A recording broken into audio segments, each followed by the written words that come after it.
The March 12th work session for the Bel Air Board of Town Commissioners is now in session. Do I have a motion to approve the agenda? Yes, Madam Chair. My mic. Yes, Madam Chair, I'd like to approve the minutes, recommend a motion, and I think I have the wrong agenda in front of me. You do. You're just approving the Just approval of the agenda. I'm sorry. I'd like to make a motion to approve the agenda for this evening. Second. Thank you, Commissioners Chance and Taylor. And first on our agenda, we have a presentation from the Maryland American Water Company. Okay. Good afternoon, Mayor, Commissioners, Town Administration. First of all, I'd like to congratulate those that are new to the Commission and Mayor Edding for your service. And, you know, my father-in-law was Mayor of Haverty Grace for 8 years, so I have a deep appreciation for the sacrifice you guys go through to be on the Commission. So I thank you for that. I also thank you for the opportunity to introduce our team here with Maryland American Water. Some of you know us, but for those of you who do not, I think it's a good opportunity to sort of introduce those people, let you guys know, of the service we provide in each community that we're providing water and wastewater services for. So I will work myself into that. And did that change? That didn't change. Why is it not changing? Maybe. There you go. Yeah. So, as I said, my name is J.W. Walker. I'm a project manager of operations for Maryland and Virginia. More importantly, I'm a resident of Bel Air. Moved here in 2016 and really enjoy it. And formerly, I was also the ops manager for the Bel Air water system. So, also, I wanted to take a moment and introduce on the screen two people who are unable to make it today. Barry Suits, our president.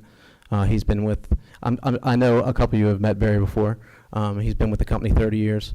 And Christina McGee, she's the director of engineering for Maryland and Virginia, and she's been with the company 19 years. She's also a veteran of the Navy.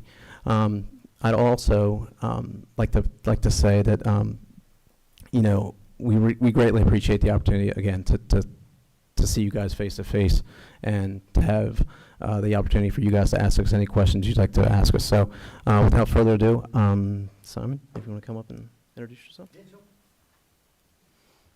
All right. Good afternoon, everyone. My name's Simon Scarlett, and I'm the Senior Manager of Operations for the northern half of Virginia. So that's Prince William County, the city of Alexandria, and also our operations here in the town of Bel Air. So really nice to meet you all. Thank you. I've been with the company about 5 years, so I'm the junior of the team pretty much. So I'll hand it over to Christian. Thank you.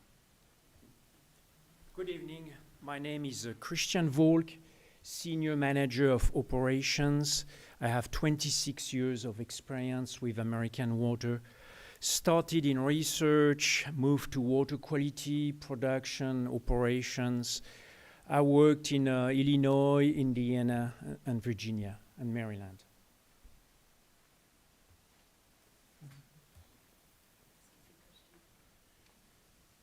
Hi, good afternoon. I'm Mary Beth Leongini. I'm Manager of External Affairs for Maryland American Water. Prior to this, I was with the National Association of Water Companies, where we represented all private water companies, American Water being our largest member. And thank you for having us today. Hi, I'm Jeff Barton, Operations Manager for American Water. I'm currently the superintendent of the Winters Run treatment plant. We do 1.6 million a day at the treatment plant. I've been with American Water in Bel Air, Maryland for 30 years, and it's been a great pleasure. So thank you. You could probably take a guess who I am. I'm Charlie Pekansky. I'm the Vice President of Operations for both Virginia and Maryland. I've been with American Water for 19 years. I've been in the water and wastewater industry for 30 years. So long, it went by fast, but I love what I do.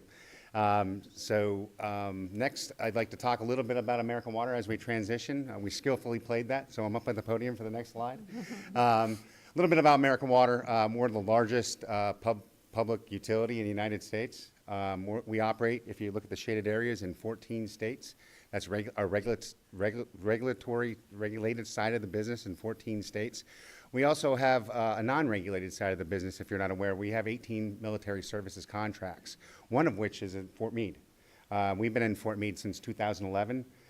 We operate the wastewater treatment plants and water systems inside the facility. So just to give us a little scope on that, highlights up there, we serve over 1 billion gallons of water are treated by our customers daily. We have over 6,500 employees, 700 and close to 750 water and wastewater treatment plants, and almost like 57,000 miles of distribution or collection system main. So that kind of gives you a little size and scale. Again, Virginia and Maryland is a subsidiary of American Water. So our corporate headquarters is in Camden, New Jersey. We enjoy and we harvest the support that we get there. We have an engineering group there in New Jersey called One Water Engineering. We have local engineering in our states.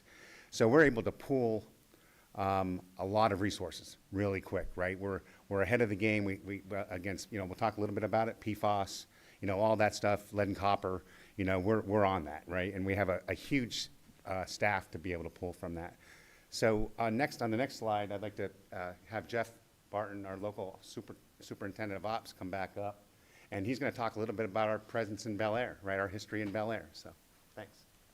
So you can follow along on the screen behind us, but in some form or fashion, American Water has been tied to the town of Bel Air since 1890. So 135 years we've been tied to water. At one time, the first wells were drilled in Forest Hill. Behind the Kleins at Forest Hill, there's still an old reservoir that's up there. So in 1910, that's when the wells were drilled up there. Bel Air Water Company was purchased by North American Water Works in 1927. North American Water Works Corporation bought by Northwestern Company later. This company merged with American Water Company and still operates under American Water Company today. So in 1948, a filter of modern design was erected near the Bynum Run station, and the demand was increasing. So we had to, at that time, and some may recall in 1955, that's when the Winters Run treatment plant was built. There was, the need for more water. So the solution was to purchase 9.5 acres of land from BG&E, and that's where the current Winters Run treatment plant is at. That was built in, you'll see 1954, the plant was finished in 1955. On May 1st, 1985, the company's name officially became Maryland American Water. Many of you know, I'm going to add in here, many of you know the reservoir was built, completed, in service in 2018 was completed in service. And that's 90 million gallons to help sustain, the water supply for Bel Air in the community. So you can see for 135 years, we've really pulled that together for that long to continue to provide Bel Air with safe water. Thank you.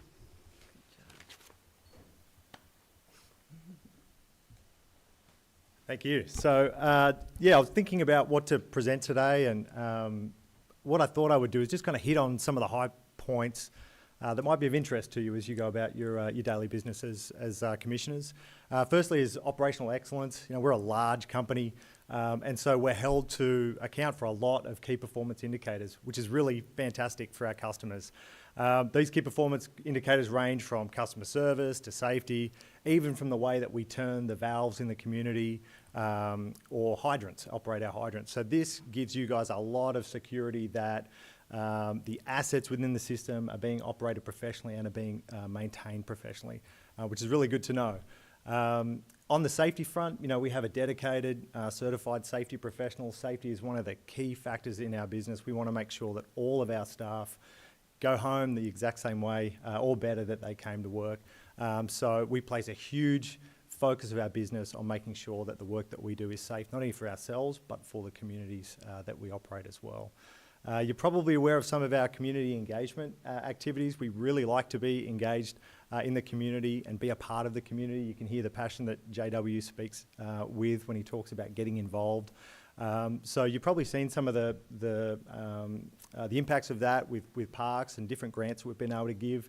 There's also other parts of the business as well where we like to get involved in giving internship opportunities. We have STEM initiatives across the business. To a lower level, we also have customer assistance programs for customers that may be struggling to pay with a bill. We're able to help them at so many different levels, which I think is a really good thing for you to know if a community member comes to you and has a concern that there are systems that we have in place to be able to help them. And as you guys know, we have the American Water Charitable Foundation, which is a wonderful thing for the community now to give back.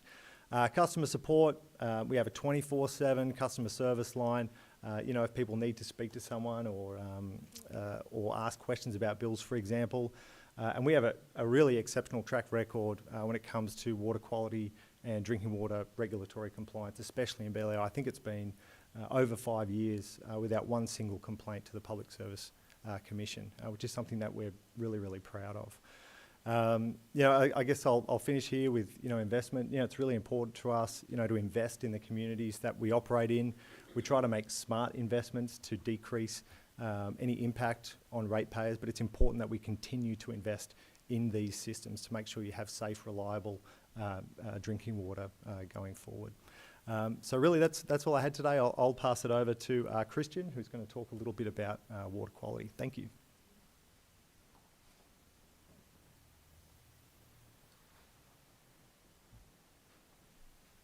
So let's talk now a little bit about water quality and treatment. And really, we strive to maintain compliance, to comply with all drinking water and wastewater regulations issued by the US EPA or the state MDE. And to do so, basically, we're going to rely on strong process control and compliance monitoring plans. So we do a lot of testing. We have plant labs, and we also have access to a central lab for all the advanced testing. Our goal basically is to have no violations with the EPA or the state, and as a result, with no violation, we have a good relationship with the state. When we talk about treatment, we rely on treatment optimization. So we want to provide stable or reliable or constant treatment, so no treatment upset, so no issues with water quality. So to do this, we're going to rely on continuous water monitoring. So we have a yellow box up there. It's a machine, and it's going to monitor specific parameters all the time. So we have online data coming with a continuous data. Also, we rely on plant automation and the computer control. So basically, we're going to have one plant operator watching the plant and running the plant from a computer. We do like innovation and new technology. So looking on the drinking water side, we start using UV light disinfection, and we're going to have a new system here installed in Bel Air. Some plants, they use advanced oxidation, and also we have filters with activated carbon. Activated carbon really useful when you have to remove bad chemicals like PFAS. On the wastewater side, we have wastewater plants using membrane treatment, and we can also use purchase superbugs during winter time to improve treatment and nutrient removal. As far as the collection system, sewer collection system, so we have one team of employees, and what they do, they drive around with a TV truck, they inspect the pipes, the sewer pipes. If they find an issue, it's plugged, they can use a vac truck, so we have a picture there, and they can clean the pipes. Oh, okay. They can clean the pipes, and if the pipes are broken, they can issue a work order, and we're going to reline the sewer pipes. That's all I have.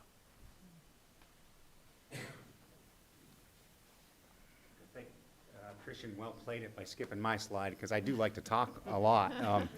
But again, my background, 30 years in the business is all about risk and resiliency. I'm an operations guy. I'm your day-to-day. I rose from top to bottom from the operations. So capital investments, risk and resiliency, 5-year planning, right, is all in my mental game. I think about it at 10 o'clock at night. I'll think about something in a system. Do we have that on the shelf, right? I mean, that's how my mind goes. I play with a 7 and 9-year-old, but I do think about work after hours too. But here's some of the large capital projects, just to name a few. Anything, there's the Bel Air impoundment, right, that many of you are aware of. But we have anything from a elevated tank in Hopewell, Virginia, right? That's under construction right now, going to go in service, going to provide 2.5 million gallons of potable drinking water storage, right, for the town of Hopewell for risk and resiliency. Anything from switchgear upgrades. Dale City, our Prince William district, we just replaced a wastewater clarifier there, right? So, everything is planned. We're on a constant 5-year comprehensive planning study. So we're trying to set ourselves up for the future growth of the communities that we serve. So we're always thinking ahead. So we can, promote growth, economic growth, right, which you all would love to see. And again, it's all about risk and resiliency, making sure that we have the right, parts on the shelf. We have a reliable collection system or distribution system with no issues. And again, we plan that, right? Because we are rate conscious to our customers. We can't, spend a boatload of money all at once, but we have to sustain it and plan it. And that's what a lot of systems that I've come in contact with over the years, they've just failed to do that, right? They've taken the sewer fund and maybe they've used it for something else, right? The town needed. And that constant sustainable investment in infrastructure is what we do. And again, by doing that sustainably, you avoid that big, large chunk of, we need $1 million or $100 million, right? So, but I'll turn it over. I think the next slide is our community involvement and community engagement, and Mary Beth is our expert. Hello again. So as a company, we do take great pride in being a good neighbor. And part of being a good neighbor is investing in organizations that we feel share our mission of making the communities we serve better places to live, better places to work, and better places to play. Our funding for our grant program, and I'm going to focus specifically on our grant program, comes from the American Water Charitable Foundation, which Simon mentioned earlier. That's the philanthropic arm of our parent company, American Water.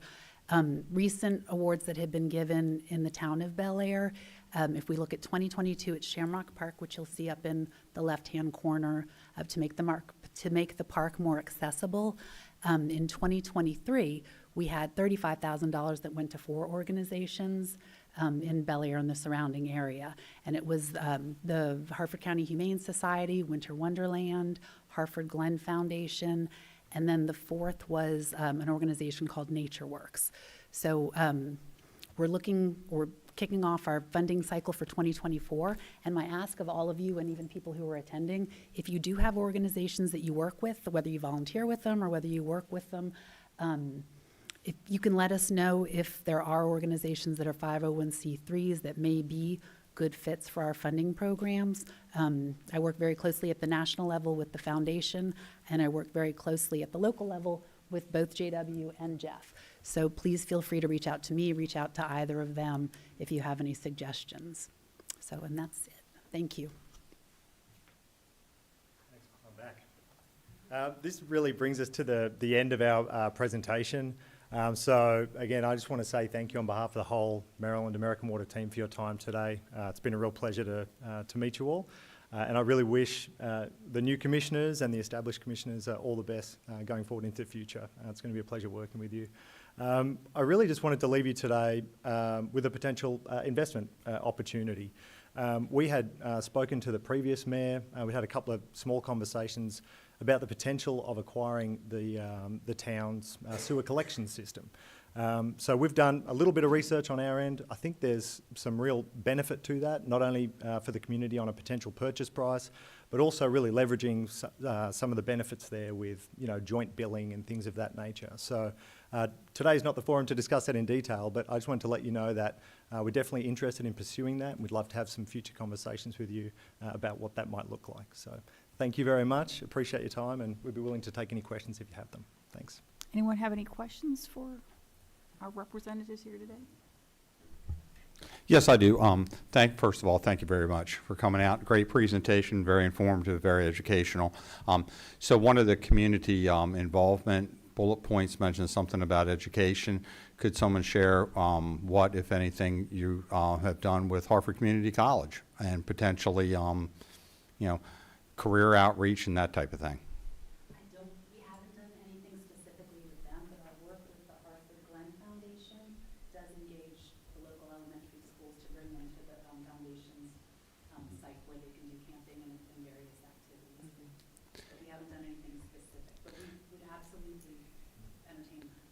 Yeah, it just made me think of that with regard to listening to everybody's background that came up here. Clearly, this is an excellent organization. Has people that stay in it for the long haul, which is a rare thing oftentimes in corporate America. So clearly, it's an environment where people probably feel very fortunate to become an employee, and seems like a very diverse group of talent that you need to run this organization. So we're always, I know that Hartford Community College is always looking for new ways to innovate on what kind of programs they offer, because a lot of folks that go there are really looking to try to get a baseline for what kind of career path they might find themselves on. And an organization like yours, I thought sounded like, a great fit. I'm, just food for thought. Yeah, and I'm extremely passionate about that. So you really raised my eyebrow on education. I've been doing this for 30 years. I stumbled upon this, right? I actually worked my former life before working for American Water. I worked for Procter & Gamble Paper Products. I'm born and raised in Northeast Pennsylvania. Through a bidding process, I ended up in this waste and water treatment place, right? In the plant, right? And never knew about this industry, but I'm extremely passionate about it. I don't think enough the new and old generation know about it, right? I mean, a lot of people are, halfway through a career, they want to shift careers, but yeah, we're all about promoting that, and I think it really hits home in the college level. Back in Hershey, Pennsylvania, I worked a little bit with a partnership, and I can't remember the community college, but they actually, and I can get back with you if you want to exchange information, but I worked on a 2-year, they actually promoted a 2-year water and wastewater treatment program degree. And so we really were passionate about that, because what better than a graduating 2-year degree and we hire them, right? It's like they're learning about it before we have to teach it. Right? So, Exactly what people need, we yeah. definitely be engaged in that, and that's something I personally am very passionate about. I'll say this. I started with American Water in 2008 as a backhoe operator. I had no college education. And through American Water's tuition reimbursement program, I have 0 college debt, and I have a degree now, and it's all from American Water. So it's part of the power of American Water. They're just a really great company. I couldn't imagine working anywhere else. So I sort of look at that as sort of an investment in the community, is them providing me a chance to get an education and make my community a little better. So. Thank you. I actually wanted to follow up on what Commissioner Rutledge said, because that was the note that I made. I was at a recent meeting from the Maryland Municipal League, and it was a discussion how difficult it is to find wastewater treatment operators. It's a great job. You can get out of, I don't know what the training process is, but that was the discussion. Where do you find them so that they're certified? And there are a lot of jurisdictions looking for them, and I think a lot of people steal them from MES. So the community college here is very receptive. I know they have an automotive technicians program now, which is another great job that you can make a really decent salary in the 6 figures once you're trained and you're quick. So I think it would be a terrific thing for the community college and for Maryland American, because there's a shortage of training programs, there's a shortage of people, and if you don't have people to run your wastewater treatment plant, you are going to have a problem. So Absolutely. it's not a house if it doesn't have, flushing and brushing. So it's That's right. I like that. And I also wanted to thank you all for all of your contributions through grants. We really appreciate that. It's been very pleasure. helpful in, redoing the Shamrock Park, which desperately needed it. And Winter Wonderland is a terrific downtown program. So thank you for that. Our pleasure. And Madam Chair, if I may, I think they undersold their partnership a little bit. Director Klein and I have the privilege of working with JW and Jeff quite frequently, and from an operational standpoint, we couldn't ask for better partners. So they didn't touch on that a lot, and that's incredibly important for a municipality to have. And I think Mary Beth missed an opportunity recently with the Daughters of the American Revolution.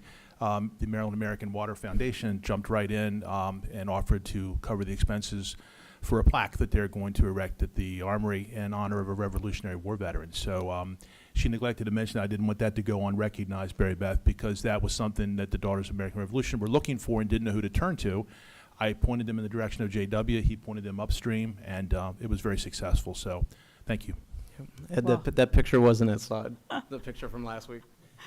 We are Not ahead in there the yet. next Well, one. as Thank a, you. as a resident of town for 30 years and a customer of Maryland American for 30 years, I have been very happy the few times I've had to call about something. In fact, a few years ago, I called because I had a leak outside. I could see the water, coming through the sidewalk, and I said, oh, it's a Friday, it's almost closing time, it's clearly not an emergency, it can wait until Monday. And unfortunately, it came out as there's a leak, I guess. And so Jeff, I believe, was the guy that showed up, and Probably. he looked at it and determined it wasn't, an emergency. But people would be out on Monday with the listening phones and all that sort of stuff. And sadly, it was on my side, I'm as I sorry. knew it would I'm be. sorry. But nonetheless, Maryland American was really very responsive in coming out, and always has been on the few times when I've had to call for something. Yeah. So Thank you. kudos. Thank you.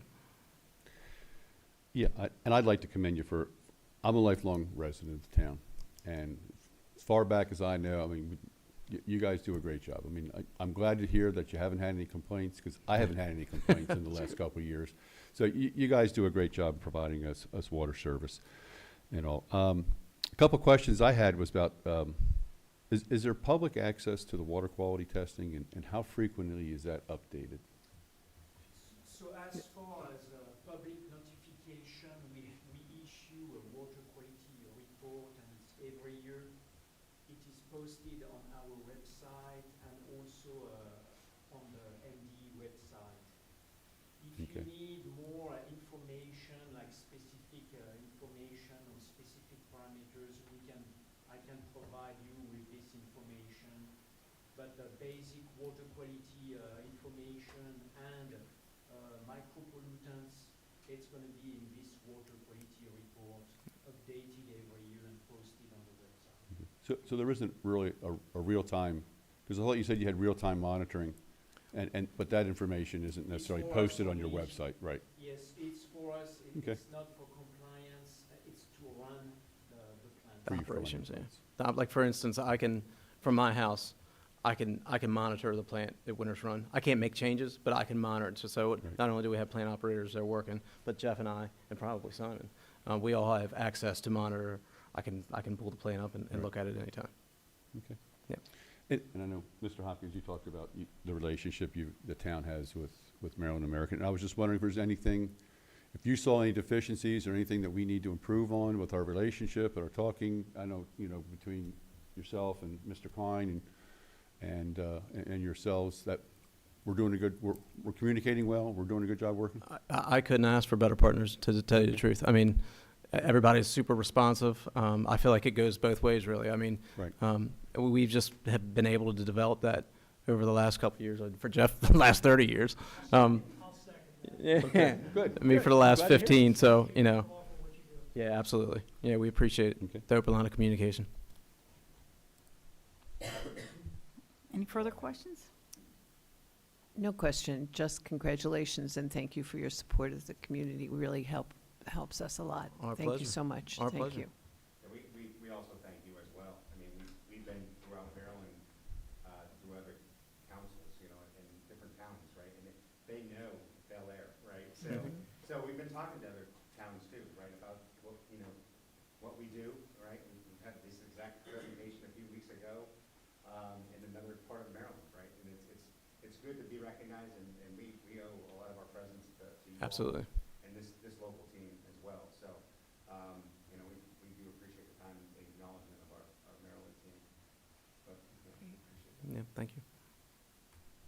Anything else? Again, thank you all, and we really appreciate everything you do Thank for you the for town. coming Thank out. you. Appreciate you. it.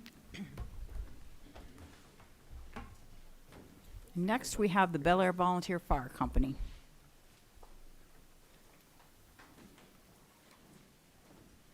Cross our fingers. Right. Should be able.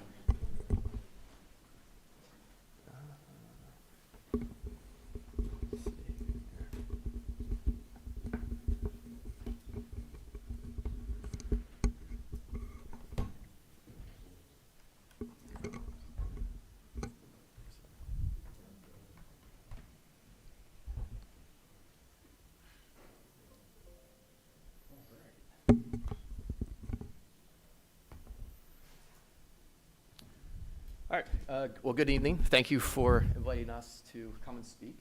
For those that don't know me, my name is Scott Panowitz. I'm the chief of the Bel Air Volunteer Fire Company. I've been in the company for 33 years. This is my third year being chief. I have with me Bill Wynn, if you want to come up. He's the president of the fire company, and Andrea Enzer, who is the president of the auxiliary.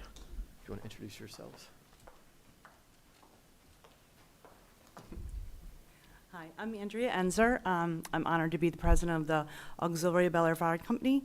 I've been a resident, born and raised. I was born at Hartford Memorial and grew up on McCormick Street and played my whole childhood in Shamrock Park. So I'm very vested in the town of Bel Air. I love this town, so I'm very honored to be here with Bel Air Fire Company tonight. Hi, Bill Wynn, president of the fire company. I've been a member down here for 25 years and another 28 years in Pennsylvania outside of Philadelphia. It's my first year as president, and again, working with Chief Panowitz and President Enzer. This is our goal this year, to do a lot more presentations, get out, make sure everybody knows who we are. So I think for the most part, everybody here kind of knows what we do. So I thought it'd be interesting for you to know what it entails on our end to do what we do. So, we're gonna talk about who we are, a little bit about the stations, we'll get into some call volumes, and then the training and equipment that we do in recruitment. So we have about 207 members, and that's in 4 different categories. We have a fire category, we have EMS volunteers, we have the auxiliary, and the associate membership.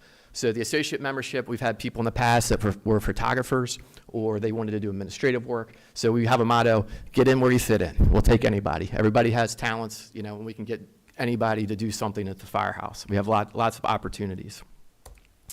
So when you join the fire company, the first thing you do if you're on the fire, the EMS side, you have to take our in-house orientation class. It runs about 24 hours and takes, it's 3-hour classes, so it takes about a month and a half, 2 months to get that done.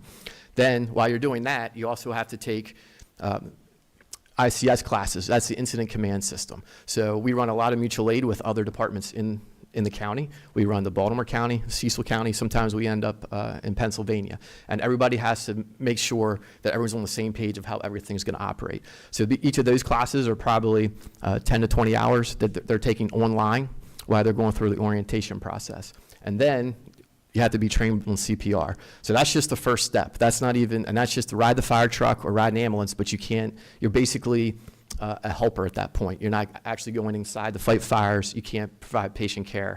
Then you have to take a certified class, typically put on by MIFRE, either Firefighter 1 or EMT. So right there are another 100 plus hours, or 200 hours if you're taking one of the medical classes. And one of the things we run into a lot is more and more there are people moving in, not into the town and the county that aren't from here, right? So they don't even know that we're a volunteer service. Every time we show up, probably 90% of the time, they think we're a career department. And then we have our flyers and stuff, and we start to, try to, hey, would you like to join us? And they're like, sure. And then we start talking to them, and in 5 minutes, they're like, well, I'm not sure that we can do this. So that's one of the things that we run into a little bit. For our yearly requirements, it's pretty straight simple. For a fire member, you have to make 225 calls throughout the year, and then if you're EMS member, you have to make 144 calls or duty. I'm sorry. So that splits things up. We do have increments as the longer you're in the fire company. You have that 225 number comes down a little bit, and then we also have to, throughout the year, you have to make 14 drills. We have 3 stations. At the main station in Bel Air, we have 2 engines. We have a ladder truck, a Quint, which is a crossover between an engine and a ladder truck. There's a brush truck, a heavy rescue.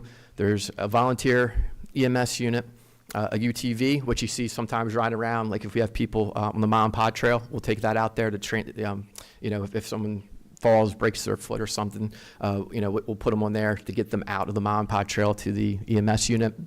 We have an auxiliary unit, and there's 2 county medic units currently at Bel Air. In Forest Hill, there's an engine and a brush truck that run out of that station. That's on East Jarrettsville Road. And then right on the corner of Patterson Mill Road, there is our 3rd station where there's an engine and a county medic unit. We are probably one of the, if not the busiest volunteer departments in the state. As you can see, in our stat year 2022, we ran about 8,000 runs. That dropped a little bit in 2023 because of the shift from when EMS went to the county, so it dropped to about 5,600. And currently this year, we're about just over 1,000 fire calls, which is pretty consistent where we've been the last couple of years. So our trends, one of the interesting things is we have a box area. Our first due area is 64 square miles, but the busiest boxes are still the in-town boxes, the town of Bel Air. So in the last, basically 20% is what we run. And I know we have it talks about that average for the last 5 years, but it actually goes back further than that, probably to 20 years. And it's kind of interesting that the growth of Bel Air and the surrounding areas has been consistent. So like as everything has grown, the number of calls that we run in each area has stayed consistent with the percentage of the whole.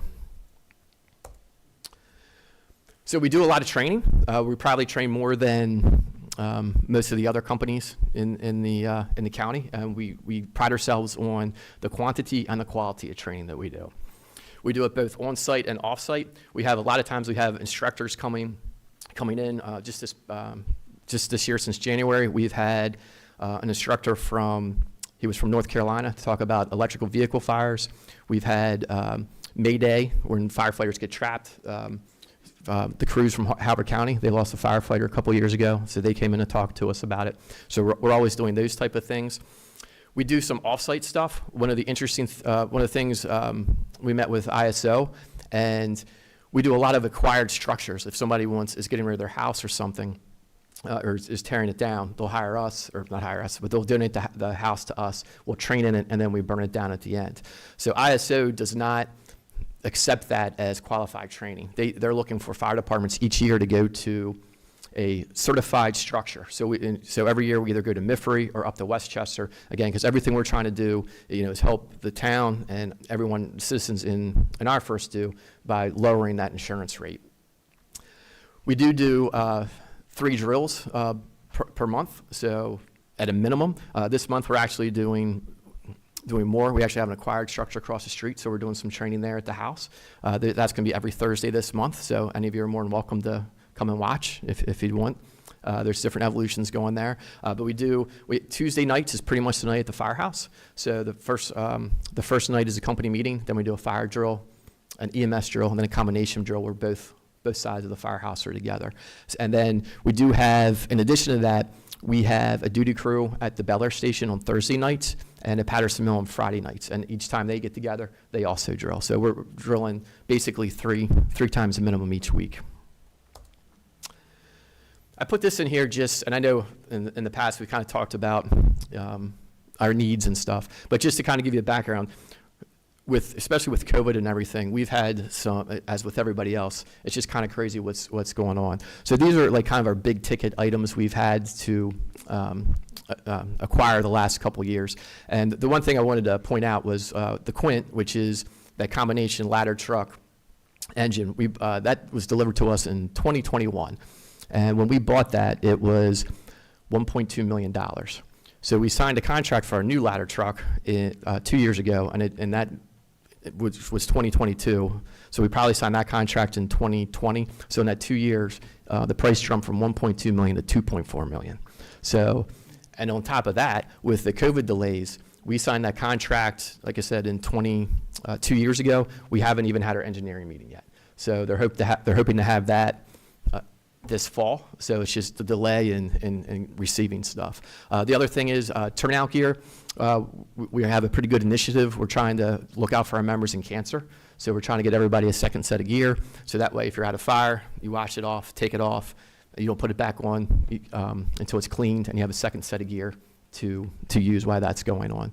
And then I'm sure, EMS, the Life Pack and Lucas's, those are the heart monitors, and the Lucas is a machine where if someone's in cardiac arrest, it does CPR automatically for you. So those are pretty expensive ticket line items too. Do you want to talk about the auxiliary? Sure. I'll talk a little bit to you about, not many people know about us and who we are. We We support the members, the neighboring companies, and our community, the law enforcement, the whole county and town, whenever we're needed. Some of the ways we do this is through emergency calls. We respond to emergency calls in, we will take this vehicle out, we will bring, in hot weather, we will bring cold beverages, ice, rehab towels for our firefighters, provide a cooling station for the families that have just lost their home, do the same thing in the cold weather. We provide warm socks, hats, gloves for our firefighters and EMS that are on the scene and the family members, because it takes a while for Red Cross to get there. They don't get there as quickly as we do. So we provide that to the community and our members. We provide, do we have another slide? My next slide, yeah, can I have that? Thank you. Thank you, there's my talking points, thank you. So, yeah, a little bit about us. So, we're the division of the company. We're led by our own officers, and we are governed by our board of directors. Currently, we have 40 active members that support the community in various ways, some of which I just discussed. We have another? Yeah, thank you. Okay, thanks. So the main way we do this is with our unit externally outside the firehouse. So that went into service in 2009. And we provide to the first responders, DES, law enforcement, and the community. So through emergency response for working fires, training exercise. The training exercise, we support DES when they do their active shooter trainings. We've been doing that twice a year for several years. We feed 300 people for 3 days on those events. The barricade and hostage situations for law enforcement, they're there for a long time, so we come and we cook for them, provide care and support in those situations. Community events, we have been historically at the Farm Fair, Barbecue Bash. We're going to have our own entry in the Derby this year. We're very excited about that. To be part of your Derby this year is going to be really fun.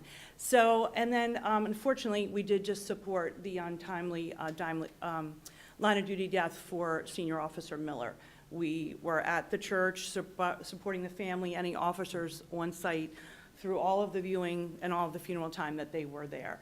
So we're here for you, whatever you need us, call upon us. We'd like to be involved in more community activities and submerge ourselves a little bit more.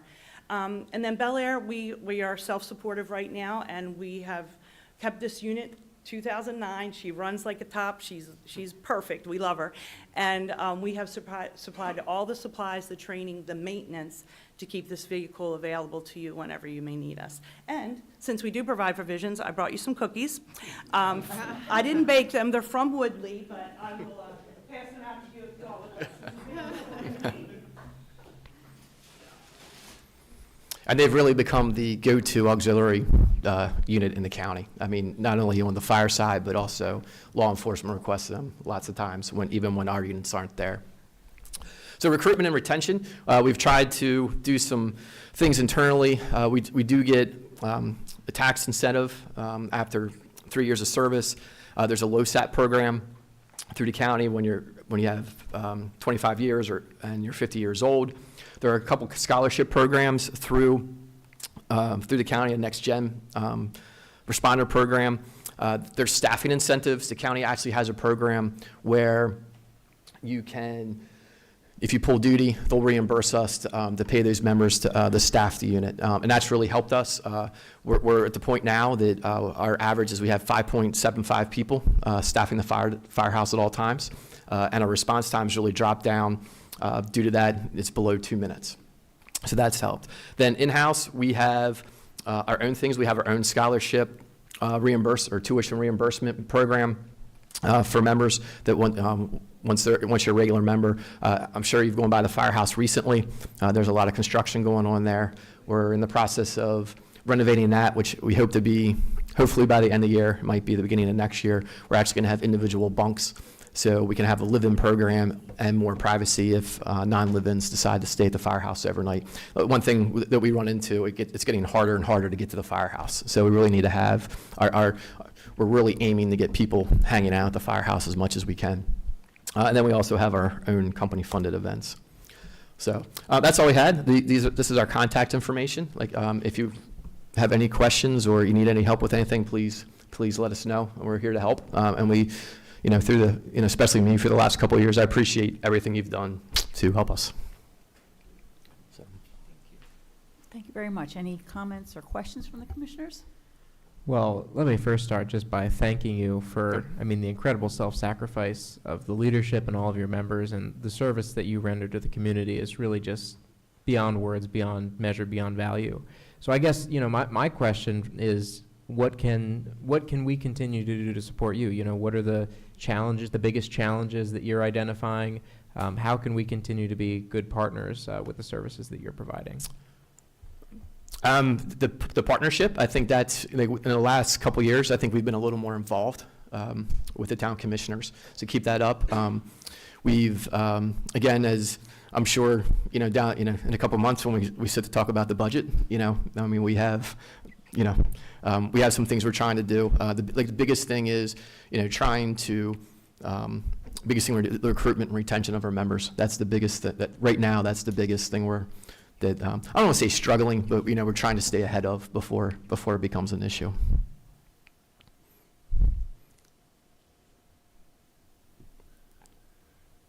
Yeah, I support you guys 100%. I mean, I got involved in the fire department back in the 70s, not long after the big fire, Right. the big town fire from the Red Fox and all that. So I'm a big supporter of you. you. The question I had, one of the things is, I noticed you had Patterson Mill were the county EMS. There's one, so there's a county medic unit that's at Patterson Mill, 24/7. At the main station here in Bel Air, there's a county medic that's there 24/7. There's a second BLS unit, which is basic life support. So it just has EMTs where the other units have paramedics. So that is there. It's there, but right now, the county doesn't have staffing for it to be 24 hours, so they only have 2 shifts. So it's in service 2 days, and it's out of service 2 days. My understanding is probably here in the next, hopefully, month or 2, they have personnel to fill that, so it'll be here 24/7 as well. Okay. And then we also have a third, we have our own volunteer unit that runs out of the Bel Air station. And it's, again, it's more of a, the EMS is more of a duty-based situation. So they're typically there most nights, and it shifts a little bit, but for the most part, Thursday night through Saturday morning and Tuesday nights. So. Because the reason why I was asking, I was just curious as to why wouldn't the main station have 24/7 county EMS? It does. Well, I thought you said it's only. So there's the county ALS unit is there 24/7. They put a second unit in a couple months ago, which is a BLS unit. It doesn't have, and again, due to their hiring process, it's only staffed 2 out of the 4 shifts. Right. But it should be, like I said, here in the next couple weeks, hopefully, it'll be But fully staffed. we have at least one, because I was thinking the town Yeah. would have one of the densest populations. Yes. So why wouldn't it all? And one of the big things that happened with the county taking over is there's also a DES. There's another medic unit that covers the northern part of our territory. And the other thing with DES taking over is they now have the authority, if it starts to get busy, they can take one of the units from another station and transfer it to Bel Air, which they do frequently if the call volume starts to increase. Whereas before, when it was run by the volunteers, they didn't really have dispatchers didn't have the authority to transfer units. Okay. All right. Thank you very much. Wait a Great minute. presentation. I had a couple of things okay. that I Sure. wanted to ask you. I see the number of fires in Bel Air fire calls. If you could do one thing to reduce the number of fire calls, what would it be? Is it unattended cooking? Is it people need to, you know? Fire prevention and when to call 911. I mean, there's a lot of times we get called and, you know, it's not an emergency for us. Or it's, yeah, I mean, that's one of the things they need to do. It's just when to call 911. Unfortunately, if you don't know who to call, you call 911. That's right. I've heard we're been too successful in that 911 program. Right. It's not just a problem for you, but for other police agencies as well. Right. We run, the county has started billing too with the automatic alarms. They have like a false alarm policy. So once they get 3, they get notified. We kind of preempt that a little bit too, because sometimes that's slow. So if we go to someplace a couple times, we'll call the fire marshal and have them get involved. Inspect, yes. Yeah. That's a great idea. Well, I just wanted to also say, not only do we thank you for your service to the community, but I do recall that you have been instrumental in educating us on the dangers of the EV chargers. And Right. you made a presentation about, what might happen if you put one inside the parking garage, and it was horrifying. But very, very interesting. So it's great to have that expertise to call on, have somebody come in and talk to us about that. And I'm really looking forward to your derby car because I expect Right. it to be very fast. So, great. All right, thanks again. Thank Appreciate you. it. Thank you. Next, we have the town administrator's report. Thank you, Madam Chair, rather. I only have one topic, and I'm going to defer to Angela Robertson to discuss the, I'll wait till that's done. Yes, going to defer to Angela to speak to the status of House Bill 1515. 1515, unfortunately, testimony for it was requested just minutes before we really were able to provide it. So, but I did want her to give you an update of the bill and its issues. So, Angela? Thank you. Now that everybody's had cookies, we can talk about taxes a little bit. House Bill 1515 is a sales and use tax rate reduction and services bill. The bill would lower the sales tax from 6% to 5%. However, it would expand the 5% tax to everyday services that have never been taxed before. We would only be one of 5 states to impose this kind of tax, which, only one of 5. So our surrounding states do not impose a tax like that. Categories that would be included in this 5% tax, in addition to what is currently taxed, would be things like accounting and financial planning services, legal services, appraisal services, shipping services, barbershops, nail salons, home repairs and improvements, dry cleaning, nail salons, auto mechanic services, landscaping, home cleaning, veterinary and pet grooming services, gym memberships, and personal trainers. So there are lots of additional items that stand to be taxed if this bill were to pass. I just want to talk a little bit about the impact. Just from that list, you can probably see the impact that might have on our small businesses and our citizens. But I did want to address specifically a few impacts that we see coming from this bill. The additional tax would impact many small businesses in our town. Small businesses that we have here often contract for things like their accounting, their legal services, their shipping, their advertising. All of those services would now be taxed, which would place an additional burden on small businesses, would limit their cash flow and their ability to grow. It may also force small businesses to increase their prices to consumers to make up for that lost revenue that they're seeing. Another way we would be impacted is that our businesses in the service sector, through the additional administrative burden that it puts on business owners who operate businesses like this and may only have a few employees and not be able to handle that administrative burden.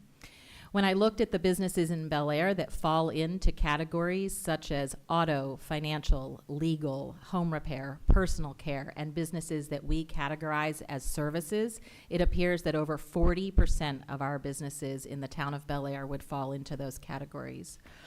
It's hard enough to run a small business, and the additional time spent on compliance would divert resources away from opportunities our businesses may have for growth. This tax would also put Bel Air's businesses at a competitive disadvantage as the surrounding states, as I mentioned, don't currently have a tax on services. Not only would this impact companies who are looking to open here, but also companies that are looking to expand or maybe to relocate here. If you were a business looking to relocate and you were choosing between locating here or Pennsylvania, the choice would be pretty clear if you had this additional tax imposed. It could also keep our businesses here from getting customers who could easily cross the state line, contract for services in another state that's still pretty close by based on our proximity, without the burden of those additional costs. Obviously, this bill would also have an impact on our citizens. Many everyday services that would now have an additional tax levied on them would have an impact. In Bel Air, where over 20% of our population is age 65 or over, we have a lot of people who live on a fixed income. It could have a large impact on them. It would also affect our low-income population, as a larger portion of their disposable income would now be spent for everyday services than had been previously. As our town administrator, Mr. Hopkins, mentioned, the bill did have a hearing yesterday, and it's my understanding that 151 testified against this bill and only 3 testified in support of the bill in the House. The Teachers Association was one organization that testified in favor of its adoption, with amendments to allocate funding toward education. Both the Harford County Chamber of Commerce and the Maryland Chamber of Commerce provided testimony in opposition of the bill. And while it appears that it may not move forward currently, it is likely to be something that comes up again for us. So it's important that it's on all of your radar, so that when we get that last minute request to provide testimony, we're able to do that. Any questions for me at all?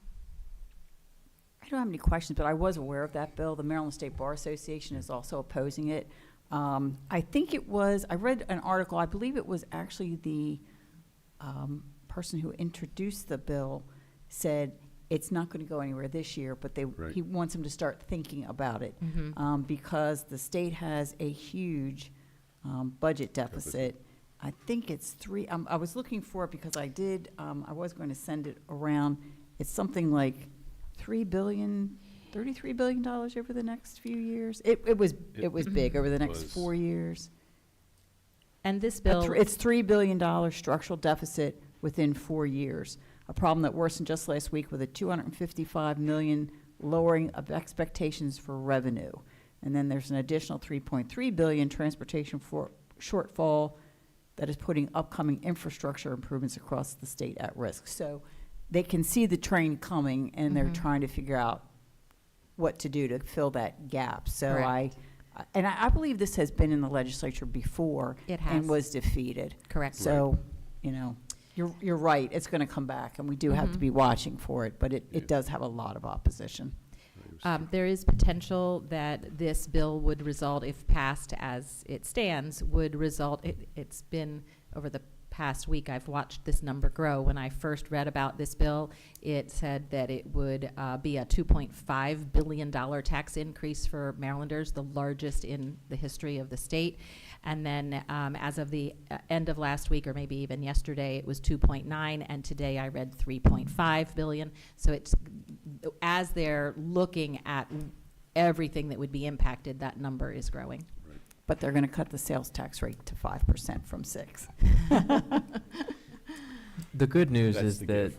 the Senate President and the chair of the Senate Budget and Tax Committee both seem pretty peeved that House budget leaders have brought this up when the Senate has been pretty clear about not wanting to pass any tax increases, especially not one of this monstrous variety.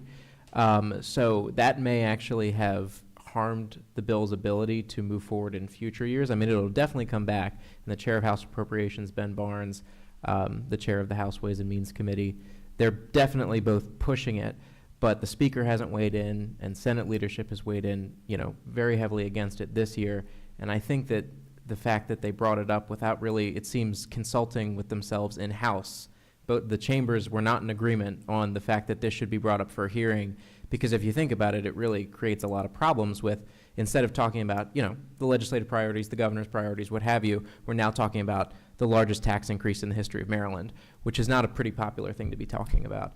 So I agree with you, Angela. I think, knock on the table here. It's certainly not going anywhere this year, but we've got to keep an eye on it to see how, those leaders react and may change their tune in coming years. They may change their tune when that train pulls into the station looking for billions of dollars. Right. But save that for the testimony next legislative session. All right, and next, our tentative agenda for the town meeting for Monday, March the 18th, which will be at 7 p.m. here in Town Hall. The first thing will be a presentation commemorating the Economic and Community Development Commission's 50th anniversary. So I'll kick that off, and then I just got your email before a meeting, so I'll introduce it, and then you will fill in all the gaps that I'm sure to have. So the Economic and Community Development Commission is celebrating 50 years. We have had confirmation from, I believe, 3 members thus far. Four members. 4 members who will be present in Town Hall to receive a certificate of appreciation of congratulations for the 50 years of service and everything that ECDC has done to help move the town forward and meet our economic growth goals. And you know, I think that it's something that the board is, it's an asset that the town is lucky to have, and it's an advisory asset that the board is lucky to have. So I think there couldn't be a more fitting way to thank them for their 50 years of service, and, you know, here's to 50 more. So that's, you know, from where I'm sitting as a commissioner, but our resident expert, Angela, please add anything as you see fit. Thank you, Commissioner Taylor. I agree. The Economic and Community Development Commission is an asset for the town of Bel Air, for our Board of Commissioners in its advisory capacity. Its inception was in March of 1974. I think I was in kindergarten. And I would like an opportunity to be able to thank members past and present for their contributions to economic development. I think that most residents are probably not aware of the ways in which that commission has been involved in things that have happened in the town, from the creation of the farmers market many years ago to the creation of the Downtown Alliance, which of course is a very vibrant nonprofit in our town that offers many contributions, and work on parks, work on annually still on our Bel Air Annual Awards program. There are many ways that that organization contributes, and I think it's terrific that we may be able to recognize them. Thank you. Anyone else have anything to add? No? All right. Also, Monday, we will have a public hearing on ordinance 825-24, amending the Bel Air Town Code, Chapter 10, Boards, Commissions, and Committees, Article 4, Appearance and Beautification Committee, Section 1014, Membership, Terms of Office, and Quorum. After the public hearing, we will then address that as unfinished business. Anyone have anything to add to that? No? All right. D, under new business, Commissioner Taylor. Yes, so I'm actually going to ask that we take this off the agenda for the next town hall meeting, but I did want to bring it up just to discuss it with this group. After consultation with Director Small, town attorney, we're going to send that to the Planning Commission for their review, because it is substantively different than the fee in lieu legislation that they took a look at last time. So just out of all fairness, we want to give it to, you know, them another bite at that apple, and I'll be there to, you know, have a dialogue with them about what their feedback is. And once that, you know, conversation has been had, any changes that need to be incorporated can be incorporated, and then I'll bring that to be received by this board at the town hall meeting immediately thereafter. But just as a quick, you know, run through so that everyone's on the same page about what we're talking about, this is the taking the footprint under which fee in lieu of open space can be applied for down to the B2 zoning district, so that's the Main Street downtown core. It is increasing the fee schedule in line with the Planning Commission's latest recommendations to be in line with Harford County's model, and it removes that sort of dangling clause that has caused us so much heartburn regarding the sort of ambiguous role of the Board of Commissioners. It's taking that out there, putting back in line, I think, with the legislative intent of that section of the code to let that be a Planning Commission decision. So those are, I don't believe I'm missing anything. Those are the highlights of what the legislation does. Certainly, you know, as the sponsor, I'm open to any amendments, discussion. You know, we'll get it from the Planning Commission, and then we'll get it from this board in April once that process starts. So I will say, take it off for the next meeting so that we can let the Planning Commission weigh in, and then we'll be back in about a month on this. Your next meeting is April the 4th. Yes. Yep. So I think our meeting after that is April the, I can't recall. I think it's the third it's the third Monday of April. April 15th. All right. And So that we'll also have a work session on the 9th, where we might want to put it on there so we can look Certainly, at what the certainly. planning commission Yep, has said, take absolutely. a look at the legislation. Right. My plan after we hear from the planning commission is to, reconfer back with Kevin and Liz to talk about what we heard, what we want to do with it, and then put it on the agenda for the work session, that I can come and bring that information back to this group and we can continue to work on it. Sounds like the way to go. I would also ask that once we get the planning commission's opinion back, if it could be emailed to all the commissioners so that we can, have an opportunity to take a look at it before the work session, if that's possible. And I think that was done the last time that they looked at something. Is there any, is copies of the ordinance, does the board need copies of the ordinance? I didn't know whether Yes. you had sent that out. Okay. I would Right. say yes. Whatever you're sending to the planning commission, I would send to us with the planning commission's recommendations, and we'll have the full package that we need to take a look at prior to the work session. Sounds good. Okay. But I thought the planning commission has 60 days to provide a recommendation. They do, but I mean, So they've that- seen it I before. mean, they've seen it before, and they recommended they were okay with increasing I thought from that discussion, they were okay with increasing the fee. Back to with the county, but then they. It was not before them, but they discussed about leaving an opening for certain sections, I think, but anyway. No, I was just wondering if that was, if there was.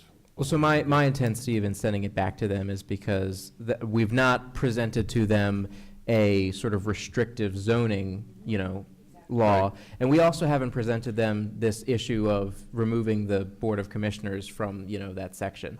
So, certainly. Right. So I think that, in all fairness, to keep the integrity of the legislative process, it's right to send them back to them. No, I don't, I'm not arguing with that, I'm just more arguing that they had 60 days, and how do we, Well, is there I a way to would- say, can we get something that night, or, There's nothing, I think the only thing that they're gonna have on the 4th, correct me if I'm wrong, Kevin, is, standard on bond voting.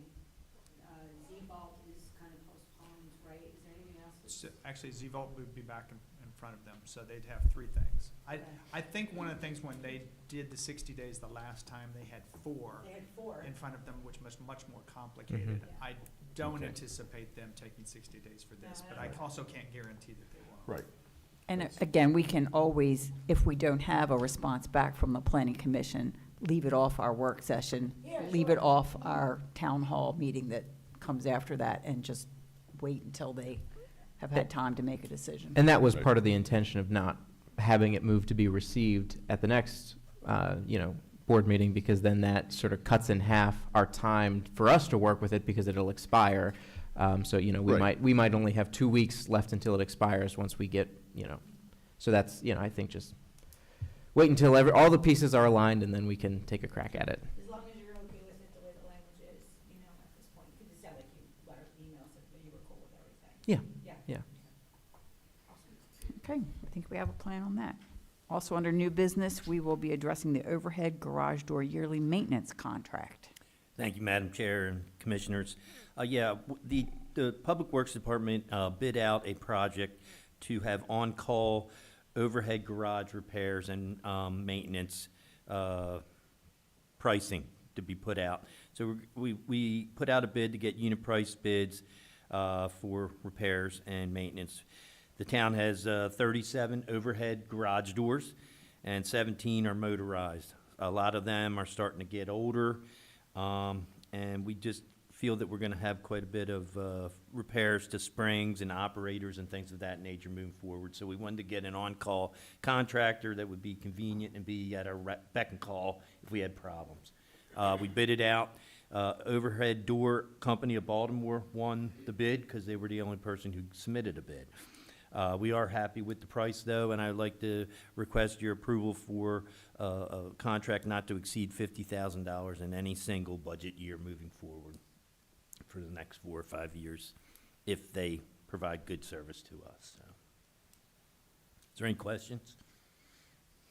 So I assume this is like a per call charge or an hourly Yes. rate or Well, something like that? How it And- actually works, ma'am, is it's a price per liter and a price per helper. That's how it is. And then there's an amount that is over on equipment. I believe it's 30% rate increase over any kind of materials that they use. Yep. Thank you, Mr. Klein. You're welcome. Any further questions for Mr. Klein? No? I just would like to add that the garage doors can be very dangerous. If a spring breaks, they're very heavy. They're Yes. operated on a regular basis, especially in the shop area, and these are the ones that are getting a little older, and if something breaks on them, they do come down hard and could be very detrimental to anyone underneath them. So we want to just make sure that our garage doors are being maintained on a regular basis. Thank you. I agree. It is, Yep. it is very important. Thanks. All right. And what was the name of the winning bidder? Or the only bidder? It was Overhead Door Company of Baldwin. Okay. Thank you. We've used them before. Okay. Yeah. And I assume you've been happy with their work? Yes, absolutely. Great. All right. Next, we have the staffing update. Mr. Krantz? Yep, thank you. We just recently posted a job for entry-level laborer in the Department of Public Works. So that will be up for the next couple weeks for anyone to apply to. We had successfully hired someone and promoted someone internally, so we're continuing down that same path. We still have the part-time procurement officer position is left open until filled. We have had a couple promising candidates, so we're continuing with the interviewing process along those lines. The computer network support specialist position, that job recently closed, and we've had a couple interviews, and just today we had a very successful interview, so I think we may have a promising candidate that will be moving forward on that. That is the part-time position that's going to replace Mr. Al White as he retires in May. I think that's about it. Thank you. No one can really replace Mr. Al White, but. Well, that's true. Thank you. Yeah. But at least we'll have somebody here to attempt to do his work. All right. The laborer position. How did we end up with an open laborer? I know somebody got promoted, but did somebody leave? No, we still have an unfilled vacancy. It's been very difficult to hire and retain commercial truck drivers, people with a CDL license. And because we've been unsuccessful, and Steve, feel free to jump in if I misspeak, but we have had a couple CDL driver positions go unfilled for over the course of a year or two, and we've been training internally and promoting internally, and some of our more experienced drivers who have their CDL have been filling in the vacancy and driving those trucks as we've been training and promoting internally. So I love to hear that about training and right? promoting internally, but I know for 2 years it's been a continuous, like we're hiring for a laborer. Yeah, well, it's kind of hard. I learned the other day that I believe Hartford County's giving a $5,000 bonus to laborers going into them. They get the first $2,500 upon signing to go on, and then $2,500 6 months later. If they work for a year, they keep the $5,000, and they're paying a more amount per hour. So it is a competitive thing out there. And additionally, we had a person, Ryan, who was in refuse and was a laborer, and for the longest time he decided that he didn't want to go move up into the ranks, but he all of a sudden decided to do that, so that opened up another labor position. Okay. So he was qualified to move up, and so he finally decided to do so, and we're really happy about that because Ryan is a really good worker for us, dedicated employee. Thank you. All right, next is the calendar. I know we all got a new calendar. Haven't really had an opportunity to take a look at it, but if anybody sees anything that's missing or not right, if you could let Mr. Krantz know, I'm sure he'll take care of it. And also coming up on everyone's calendar is the summer MML session, which I'm sure will be out soon, if not already, to book hotels. The hotels fill up fairly quickly, so if you have a particular one you want to stay at, I've never had any problem finding a hotel to stay at, but if you have a first choice, you may not get that one if you're not quick, so. Christine says she was working. Yeah. She is working it. They've changed the process this year with a portal. She'll be there signing you up, so. It's funny that you mentioned that. I know Christine mentioned that she had reached out to the Board of Commissioners, and she hadn't heard back on any hotel preferences. So if there is no real preference, we'll probably not just sure. try to book. I'm not sure that we know what the hotels are. Usually they send out like a flyer that lists the hotels. This year they're doing it differently. There's like a No, portal that's true. They with have- some they've- preferred they've been- hotels. They've withheld it so far, so we don't know the list. But at the very basic, we're looking to see if you wanted like bayfront or beachfront. And, Yeah. I mean, if there's no real preference, the Hampton Inn is right next to the convention center. It's usually. And that's usually a It's popular usually the one. more affordable, but it's also very popular. It is 'cause very you could popular. walk. Because I wanted to Yeah. stay there last year Yeah. and could not get a room, but I know Mr. Hopkins and I both ended up staying. I cannot remember the name of the hotel, but it was right at the bridge and Coastal Highway. Yeah, yeah, and it was very convenient because you're on the same side as the convention center, so you just drive a couple of blocks down to the convention center, and they had breakfast available in the hotel that was included with the room, which I love because they start a little early. You don't really have a whole lot of time to get something to eat, so. So as soon as it opens up, she's going to try to get the necessary rooms for that right away. And then, of course, if that's not your preference, we can work with you from that standpoint. Well, it might be a good idea, as soon as she's able to tell what the hotels are, to let everybody know, and then, people can pick what they want to do, but I like convenience, so. All right. All right, now miscellaneous. Discuss acceptance of the 2023 Planning Commission Annual Report. Mr. Small? Yes. The Planning Commission approved the annual report last week. And what, I put this under miscellaneous because I wasn't sure how busy this meeting was going to be. So we have it all done and ready to go. It can move right up to part of new business if you'd like. I think I sent out a copy of it electronically You to did. everyone. So basically, it goes over the Historic Preservation Commission, Planning Commission, and Board of Appeals. The membership talks about their activities, talks about any changes regarding annexation and code. And then it gets into some more kind of numbers related to how many permits we've been issuing. The one thing that I've added to that just before I sent it out was there's a form that you have to fill out for the state to describe, how many permits were issued within the priority funding area and how many were outside. Well, we're entirely in the priority funding area, so it makes the calculation very easy. The one thing that we haven't been able to do to any great degree is that at the end of the annual report, we have the kind of all of the goals and objectives for the comprehensive plan. Normally what we'll do is go there and color code whether or not it's not been addressed, whether it's partially addressed, or whether that task has been completed. And because the comprehensive plan is so new, 2022, there's not a whole lot there that shows completion, but I think we'll probably get to that next year.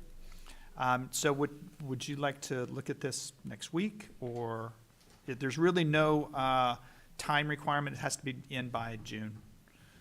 I vote for looking at it next week because we Okay. aren't going to have a terribly heavy agenda. We took one thing off, so I think that would be a good time to discuss it.